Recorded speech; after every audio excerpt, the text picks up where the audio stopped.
ગણપતિ બાપ્પા મોરિયા। આજે આપણે ગણપતિ બાપ્પાના દર્શન કરવા માટે ફતેપુરા પોસ્ટ ઓફિસની નજીક આવેલા નવભારત સ્કૂલ ગણપતિ ચોકમાં પહોંચી ગયા છે, જ્યાં તમને રામ વનવાસ પર આધારિત આખી થીમ જોવા મળશે। એન્ટ્રીથી તમને આખો વનનો નજારો એકદમ અદ્ભુત દુનિયામાં તમે પ્રવેશ કરતા હોય એવી ફિલિંગ્સ આપવાનો છે।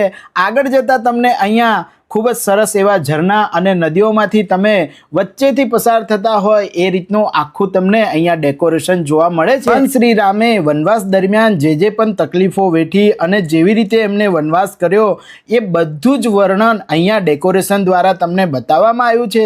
અને છેલ્લા તમે પહોંચો છો જ્યાં ભગવાન રામ શિવજીની આરાધના કરતા તમને દર્શન કરવા જોવા મળશે। શિવલિંગ પર પાણી ચડાવતા રામ ભગવાનના રૂપમાં ગણપતિ બાપ્પાના તમને દર્શન કરવા મળે છે। શિવજીની આરાધનામાં મગ્ન એવા સીતા માતા અને લક્ષ્મણજી પણ અહીં બિરાજમાન કર્યા છે। ભાઈ રામ વનવાસનો આ નજારો ખૂબ જ અદ્ભુત છે। રામ ભગવાનના સ્વરૂપમાં ગણપતિ બાપ્પા શિવજીના શિવલિંગ પર પાણી ચડાવી રહ્યા છે।